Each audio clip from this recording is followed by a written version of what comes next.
Sign here, Mr. Washington. I stared at the marriage certificate, pen hovering over the signature line.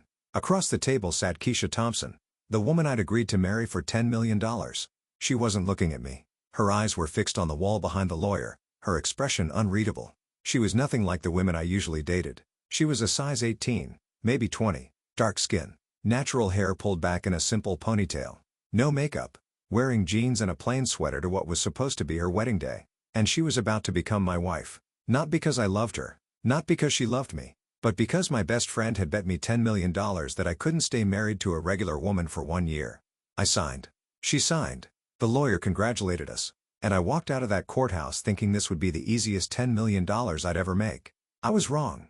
What happened over the next 12 months didn't just change her life. It changed mine. And when I finally understood why she'd agreed to this insane arrangement, it broke me in ways I never saw coming. If you want to see the most shocking marriage transformation story ever told, subscribe right now and turn on notifications. Comment what city you're watching from because this story is about to take you on an emotional journey. And family, trust me, you are not ready for this. Let's go. My name is Marcus Washington. I'm 34 years old. I own a chain of luxury car dealerships across the East Coast. Forbes estimated my net worth at $80 million last year. I drive a Bentley, live in a penthouse in Buckhead, Atlanta, and date models, actresses, and Instagram influencers. I had everything a man could want. Everything except humility, apparently. It was my birthday party, a lavish affair at my penthouse with champagne flowing, Atlanta's elite mingling, and beautiful women everywhere. That's when my best friend, DeAndre Dre Johnson, pulled me aside with that look. The look that meant he was about to challenge me. Marcus, my brother, Dre said, his voice carrying that edge of amusement and competition. We need to talk. Dre and I had been best friends since Howard University. We'd competed in everything. Grades, sports, business, women. He owned a successful tech startup. We pushed each other constantly. What's good, Dre? I asked, sipping my Dom Perignon. I've got a proposition for you. A bet. I laughed. You know I never turn down a bet. What is it? Dre pulled out his phone, showing me a number that made even me pause. $10 million. I bet you can't marry a regular woman, someone who doesn't fit your usual type, and stay married for 1 full year. The music seemed to fade. People nearby turned to listen. That's it? That's your bet? I scoffed. Easiest $10 million I'll ever make. Not so fast, Dre continued, grinning. Real marriage. You live together. Act like a couple. No separate bedrooms. No side pieces. No running when it gets hard. 1 full year. And I already have someone in mind. Who?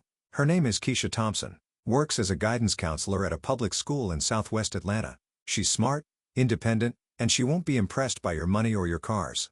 He showed me a photo. Keisha was pretty in a natural way. Warm smile, intelligent eyes. But she was thick. Not the slim, Instagram body type I was used to. And if I refuse? I asked, though I already knew my answer. Then everyone here knows Marcus Washington was scared of a simple marriage. That the man who claims he can win at anything backed down from a bet. My competitive instinct kicked in immediately. I'd never lost a bet to Dre. Never backed down from a challenge. You got yourself a deal. 1 year. $10 million. Watch me work. The crowd around us erupted. People pulled out their phones, documenting the moment. Someone suggested we live stream the wedding when it happened. I was so confident, so arrogant, so sure this would be easy. Drop a like if you already know Marcus is about to learn a lesson. Subscribe because this story is about to get deep. Comment humble him if you think he deserves what's coming. 3 days later, I sat in a Starbucks in Cascade Heights, waiting to meet my future wife. Dre had arranged everything.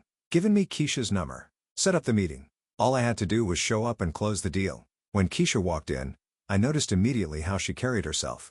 No hesitation. No self-consciousness about her size. She wore business casual, slacks and a blazer, and walked straight to my table with purpose. Marcus Washington, she said, not as a question but as a statement. Keisha Thompson, I replied, standing to shake her hand. Her grip was firm. Confident. She sat down, pulled out her phone, and placed it on the table between us. Let's skip the small talk, Keisha said, her Atlanta accent smooth and educated. I know about the bet. I know Dre challenged you to marry someone below your standards. She made air quotes with her fingers. I know you think this is going to be easy money. So let me make something very clear. I'm not doing this for you. I sat back, genuinely surprised. Then why are you doing it? That's my business. You want to win your bet? Fine. But we're going to have rules. I'm listening. Keisha pulled out a folded piece of paper. She'd actually written down terms. 1. I keep working. My job matters to me. Those kids need me. 2. I get my own space in whatever house we share. I need privacy. 3. You treat me with respect. I don't care how many Instagram models you've dated, you'll treat me like a person, not a punchline. 4. When this year is up, we walk away cleanly. No drama, no messiness, just a divorce and we both move on. I studied her face, trying to understand her. Most women would jump at the chance to marry a millionaire, bet or not. But Keisha looked at me like I was a business transaction. Maybe that's all this was. Agreed, I said. Anything else? Yes. Don't try to change me, Marcus. Don't comment on my weight, my hair, my clothes, my life. I am who I am. Take it or leave it. Something about the way she said it, with quiet dignity and a hint of pain underneath, made me pause. I wouldn't dream of it, I lied. Because the truth was, I was already thinking about how this would look, how I'd present this to my friends, how I'd manage the optics of being married to a woman who didn't fit the image I'd carefully cultivated. We signed a prenup the next week. Cold, clinical, everything spelled out in legal terms. She asked for nothing except what we'd agreed to verbally. The wedding was at the courthouse. No reception. No guests except Dre as our witness. Keisha wore a simple blue dress. I wore a suit. We said our vows in front of a judge who looked bored. When it was over, we were legally married. And I still knew nothing about her. Subscribe if you want to see what happens next. Comment Keisha if you're already rooting for her. This is just the beginning. I moved Keisha into my penthouse the day after the wedding. She arrived with surprisingly few belongings. Some clothes, books, personal items. That was it. Is this all you have? I asked, genuinely confused. I travel light, she said simply, wheeling her suitcase toward the bedroom I'd designated as hers. My penthouse was ridiculous. 5,000 square feet, floor-to-ceiling windows overlooking Atlanta, marble everywhere, designer furniture. The kind of place that screamed I have money. Keisha walked through it once, taking it all in with that same neutral expression. It's very you, she said finally. Is that a compliment? It's an observation. She settled into the guest bedroom suite at the opposite end of the penthouse from mine. True to our agreement, she kept her space separate. She'd leave for work at 7 a.m. every morning and return around 6 p.m., tired but somehow still carrying herself with quiet dignity. I tried to integrate her into my life. I really did. There's a charity gala this weekend, I told her one evening. Black Excellence Foundation fundraiser. We should go together. I have parent-teacher conferences all weekend, Keisha said, not looking up from the papers she was grading at the kitchen table. Can't you reschedule? No, Marcus. These parents work 2 jobs. Some of them can only meet on weekends. This is important. So is being seen together. People are watching. They want to see us as a couple. Keisha finally looked at me. Then they'll be disappointed. Because I'm not performing for your friends, Marcus. This is a business arrangement, remember? She was right, of course. But it frustrated me. I was used to women who understood the game, who knew that being with me meant being seen, being photographed, being part of the image. Keisha didn't care about any of that. The first month was awkward. We existed in the same space but lived separate lives. I'd go to business meetings, social events, the club. She'd go to work, come home, and disappear into her room. But I started noticing things. Keisha would skip meals sometimes. When I asked if she wanted dinner, she'd say she wasn't hungry or she'd already eaten. But I never saw her eat. She'd spend hours in her room with the door closed. Sometimes I'd hear her on the phone, soft conversations that would end when she heard me approaching. One night, I came home late from a business dinner to find her sitting on the balcony in the dark, staring at the city lights. She didn't hear me approach. Can't sleep? I asked. She jumped slightly, then composed herself. Just thinking. About what? Nothing important. Keisha, we're married. Even if it's just for a year, we could at least try to be friends. She was quiet for a long moment. Then, why did you agree to this bet, Marcus? Really? I shrugged. $10 million is $10 million. You're already rich. That money is pocket change to you. It's not about the money. It's about winning. And that's enough for you? Winning? Always has been. Keisha nodded slowly, like I'd confirmed something she already knew. Then we're different people, Marcus. Because some things aren't about winning or losing. Some things just are. She stood up and went back inside, leaving me alone on the balcony, confused and oddly frustrated. If Marcus is starting to annoy you, drop a comment saying wake up. Subscribe because he's about to get the lesson of his life. Keep watching. 2 months into our marriage, I started paying closer attention. Keisha was losing weight. Not dramatically, but noticeably. Her clothes hung differently. Her face looked thinner. And she seemed tired. More tired than someone should be just from work. Are you feeling okay? I asked one morning, catching her as she poured coffee. I'm fine. You don't look fine. You look exhausted. Thanks for the compliment, she said dryly. I'm just busy. It's report card season. Lots of work. But it wasn't just work. I knew that. I'd built a business empire by reading people, by understanding what they weren't saying. And Keisha was hiding something. One afternoon, I came home early from a meeting and heard Keisha on the phone in her room. Her door was cracked open. "I know, Mama," she was saying, her voice strained. "I'm being careful. Yes, I'm taking the medication." "No, he doesn't know. And he doesn't need to know. It's only a year, medication?" I backed away from the door, my mind racing. What medication? What was she hiding? That evening, I tried to bring it up casually. "So, are you taking care of yourself? Health-wise, I mean?" Keisha's eyes flickered with something. Fear? Concern? Before she composed herself. "I'm fine, Marcus. Why?" "Just asking. You seem run down lately." "I'm a guidance counselor at an underfunded public school in Southwest Atlanta. Run down is my default state." She smiled, but it didn't reach her eyes. I didn't push. Not then, but I couldn't shake the feeling that something was seriously wrong. Subscribe right now. Comment something's wrong if you're worried about Keisha. This story is about to take a turn. 3 months in, everything exploded. I'd been invited to a big industry event, car dealers from across the country, major manufacturers, networking opportunities. It was important for my business. "I need you to come with me to Miami next week," I told Keisha. "Industry conference. 3 days. "I can't. I have work." "Keisha, this is important. So is my job. You're a guidance counselor. Surely they can find a substitute for 3 days." The words came out wrong.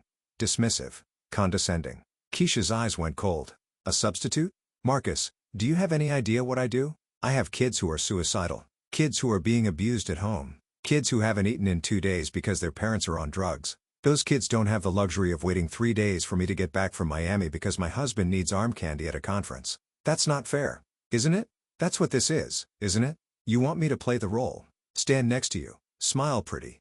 Make you look good. But I'm not that woman, Marcus. I never was." "Then what are you?" I shot back, my frustration boiling over. "Because you live in my house? Wear my ring. But you won't even try to be part of my life." "Your life? Your house? Your ring?" Keisha stood up, trembling with anger. "Let me remind you something, Marcus Washington. This is a business arrangement. You married me for a bet. For money. For your ego. Don't you dare make me the villain because I won't perform for your friends. I'm not asking you to perform. I'm asking you to be my wife. For 1 year. And then what? Then we get divorced and you go back to your Instagram models and I go back to my real life? This isn't real, Marcus. Stop pretending it is." The words hung in the air between us like broken glass. "You're right," I said finally, quietly. "This isn't real. I don't know why I thought it could be." I grabbed my keys and left the penthouse, not sure where I was going. Just knowing I needed space. I ended up at Dre's place. He opened the door, took one look at my face, and poured me a drink. "Wife trouble?" he asked. "Don't start." "What happened?" I told him everything. The fights. The distance. Keisha's refusal to fit into my world. "You know what your problem is?" Dre said when I finished. "You went into this thinking you were doing her a favor. Living in your penthouse, being Mrs. Marcus Washington. You thought she'd be grateful. Shouldn't she be?" Dre shook his head. "Man, you really don't see it, do you? Keisha didn't marry you for your money or your lifestyle. She married you for her own reasons. And until you figure out what those reasons are, you're going to keep missing the point. Then tell me what they are. You set this whole thing up. It's not my place. If Keisha wants you to know, she'll tell you. That's not fair. Life's not fair, brother. You're learning that now." Comment he's learning if Marcus is finally getting it. Subscribe and turn on notifications because the next part will break your heart. I went back to the penthouse late that night, expecting Keisha to be asleep. Instead, I found the lights on and her bedroom door open. She wasn't there. Her bathroom door was closed, and I heard water running. Then I heard something else. Crying. Keisha was crying. I knocked softly. "Keisha, you okay?" "Go away, Marcus. Are you hurt? Please, just leave me alone." But I couldn't. Something in her voice, pain, fear, made me push open the door. Keisha was sitting on the bathroom floor in her pajamas, her back against the tub. Her face was wet with tears, and in her hand was a bottle of medication. I dropped to my knees beside her. "Keisha, what's wrong? What is that?" She looked at me with eyes full of exhaustion and surrender. "You really want to know? Fine, I'll tell you." She held up the bottle. "Metformin, for type 2 diabetes. And this," she pulled another bottle from the counter, "is for high blood pressure. And these, another bottle, are for cholesterol." My blood ran cold. "How long?" 2 years. I was diagnosed 2 years ago. The doctor said if I didn't lose weight, change my lifestyle, I had maybe 10 years. Maybe less. Jesus. Keisha. I tried everything. Diets, exercise, nothing worked. Or maybe I didn't work hard enough. I don't know anymore. But 6 months ago, my doctor told me I was getting worse. My A1C was climbing. My blood pressure was dangerous. And I was alone, Marcus. Completely alone. No husband. No boyfriend. Nobody who gave a damn if I lived or died. She wiped her eyes roughly. So when Dre came to me with your bet, you know what I thought? I thought, at least for 1 year, somebody will have to care. At least for 1 year, I won't be alone. Even if it was fake. Even if it was just a transaction. For 1 year, I'd have someone. I felt like I'd been punched in the stomach. That's why you agreed. Not for money? I don't need your money, Marcus. I need my health. I need time. And I thought maybe, stupidly, I thought maybe having someone around, even fake, would motivate me to finally change. Has it? She laughed bitterly. No. Because you're never here. Because when you are here, you're looking at me like I'm a problem to solve or an embarrassment to hide. Because this isn't real. And pretending it is just makes me feel more alone than before. I sat back against the wall, my mind reeling. Why didn't you tell me? Why would I? This is a business arrangement, remember? You said it yourself. 1 year and we're done. Why would I burden you with my health problems when you're just counting down the days until you can go back to your real life? Keisha, don't. Please don't say something you don't mean.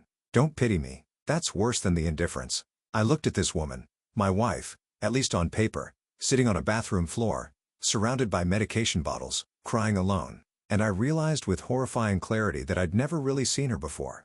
Never asked about her life, her struggles, her pain. I'd been so focused on winning the bet, I hadn't even bothered to know the person I'd married. I'm sorry, I said quietly.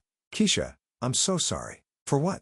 For being a selfish asshole. For treating you like part of a game. For never asking what you needed. She looked at me warily. Where is this coming from? From finally opening my eyes, I stood up and extended my hand. Come on, let's get you off this floor. She hesitated, then took my hand. I helped her up, and we stood there in that bathroom, the weight of the conversation hanging between us. What now? Keisha asked. Now, I said slowly. We start over. Not as strangers playing parts. As two people who made a deal, but maybe we can help each other through it. How? You want to get healthier? Let me help you. Not because I'm embarrassed by you, but because you're my wife, even if it's temporary. And you shouldn't have to do this alone. Keisha's eyes filled with tears again. Why would you do that? Because Dre was right. I've been missing the point this whole time. This bet was never about me winning. It was about me learning. Learning to see past my own ego. Learning what actually matters. And what matters? Right now? Making sure you're okay. Making sure you have support. Making sure that when this year is over, you're healthier and stronger. That's what matters. Keisha stared at me for a long moment, searching my face for deception or manipulation. Whatever she saw there must have satisfied her, because she nodded slowly. Okay, she whispered. Okay, let's try. Subscribe right now. Drop a finally in the comments. Marcus is about to show you what real transformation looks like. Don't miss what happens next. The next morning, I woke up at 5:30 a.m., something I'd never done willingly in my life, and knocked on Keisha's door. Who is it? She called groggily. Your workout partner. Get dressed. We're going for a walk. Marcus, it's 5:30 in the morning. I know. That's the best time. Less people around. Come on. 20 minutes later, we were walking through Piedmont Park as the sun rose over Atlanta. Keisha struggled at first. She was out of breath quickly, her pace slow. But I matched my stride to hers. This is embarrassing, she said, breathing hard after just one lap. Because you're probably used to running marathons or something. And I can barely walk around the park once. Who cares? We're not competing with anyone. We're just walking. Tomorrow we'll go a little further. The day after that, a little more. That's how it works. She looked at me skeptically. You're really going to do this? Every morning? Every morning. I promise. And I kept that promise. Every single morning at 5:30 a.m., we walked. Sometimes we talked. Sometimes we walked in comfortable silence. But we showed up. I also changed everything about how we ate. I hired a nutritionist who specialized in diabetes management. We transformed the kitchen. Out went the junk food and processed meals. In came fresh vegetables, lean proteins, whole grains. I feel like I'm on a reality show, Keisha joked the first night we cooked together. Extreme Makeover. Marriage Edition. Is it working? She smiled. A real smile. Yeah, it actually is. But it wasn't just about the physical changes. I started really talking to Keisha. Learning about her life, her work, the kids she counseled. Tell me about your day, I'd say when she came home. At first, she was hesitant. But gradually, she opened up. I have this student Deontay, she told me one evening. He's 15. Brilliant kid. Could go to any college he wants. But his dad's in prison, his mom's working 3 jobs, and he's basically raising his younger siblings. That's rough. It breaks my heart, because I see so much potential, but the system is designed to let kids like him fall through the cracks. What does he need? Everything. Tutoring. College prep. Someone who believes in him. I thought about it for a moment. What if I hired him? What? My dealerships always need help. Detail work. Lot management. Nothing glamorous. But it pays well. And I could make sure he has time for school and college prep. Keisha's eyes went wide. Are you serious? Dead serious. Give me his information. I'll set it up. She jumped up and hugged me, the first time she'd initiated physical contact since we got married. Thank you, Marcus, thank you so much. Don't thank me. Just tell me more about your kids. Maybe I can help others too. As weeks turned into months, Keisha transformed before my eyes. She lost weight, 30 pounds, then 40, then 50. But more importantly, she gained energy. Color returned to her cheeks. She smiled more, laughed more. Her doctor appointments became celebrations. Blood pressure dropping. A1C improving. Cholesterol normalizing. Dr. Williams says if I keep this up, I might be able to reduce my medications, Keisha told me after one appointment, her face glowing with joy. That's amazing. I'm so proud of you. I couldn't have done this without you, Marcus. You know that, right? We did it together. But something else was changing too. Something neither of us expected. I was falling in love with my wife. Not because she was losing weight. Not because she was becoming more conventionally attractive. But because I was finally seeing who she really was. Brilliant, compassionate, strong, funny. She lit up when she talked about her students. She had a wicked sense of humor I'd never noticed before. She challenged me intellectually in ways no one else ever had. And she was beautiful. Not Instagram beautiful. Real beautiful. The kind that comes from the inside and radiates outward. Comment real love if you're seeing it too. Subscribe because this story is about to get emotional. Keep watching. 6 months into our marriage, I had to attend the Atlanta Business Excellence Awards. Major event. All the city's elite would be there. I need to ask you something, I said to Keisha over breakfast.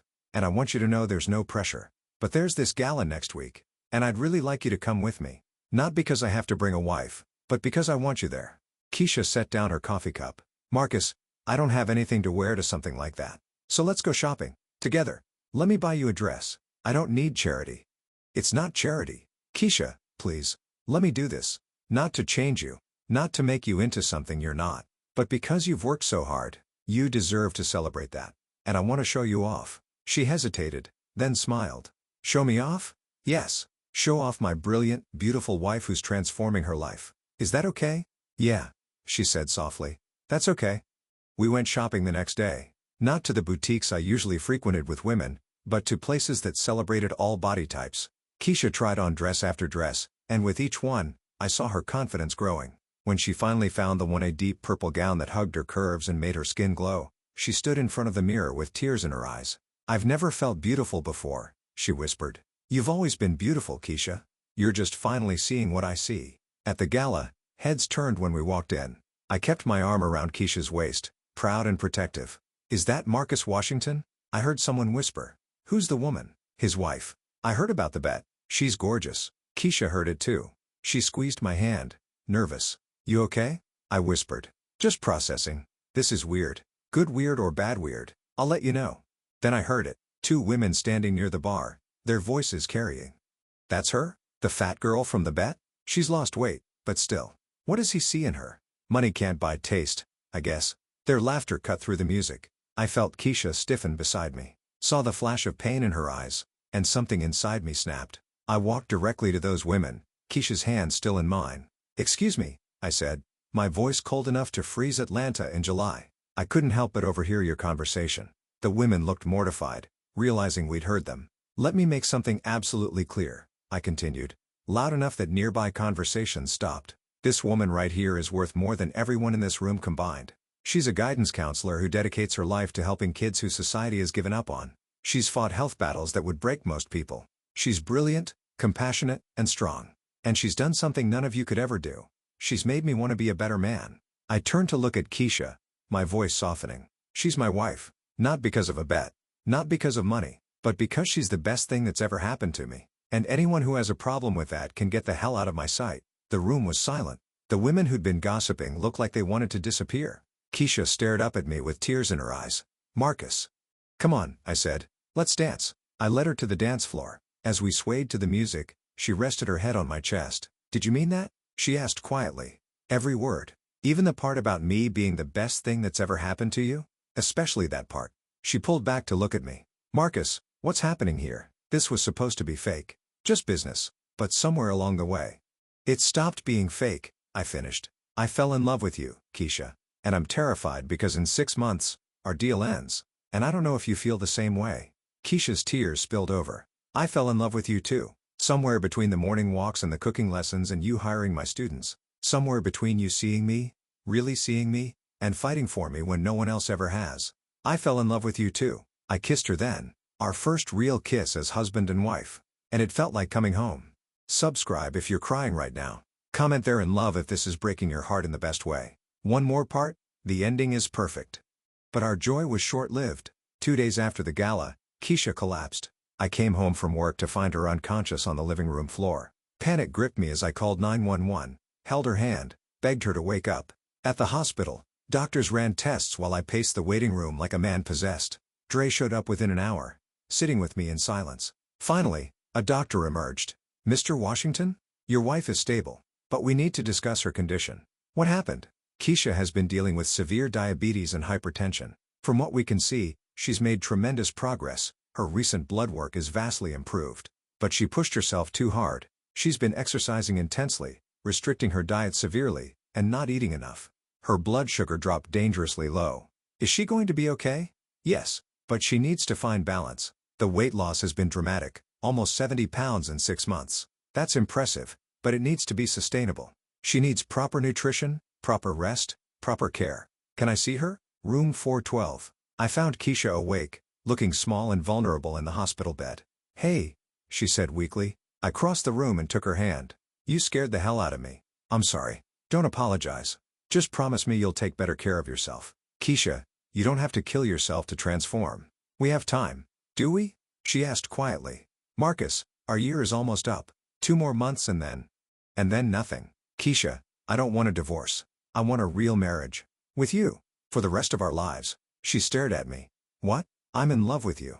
Not because you've lost weight. Not because you've changed physically. But because you've shown me what real strength looks like. What real beauty looks like. You've made me want to be better. Do better. See beyond my own ego. And I don't want to lose that. I don't want to lose you. But the bet. Forget the bet. Dre can keep his $10 million. I don't care about winning anymore. I care about you. About us. About building a real life together. Keisha's tears flowed freely. Are you enjoying this story? Comment 2 for continuation.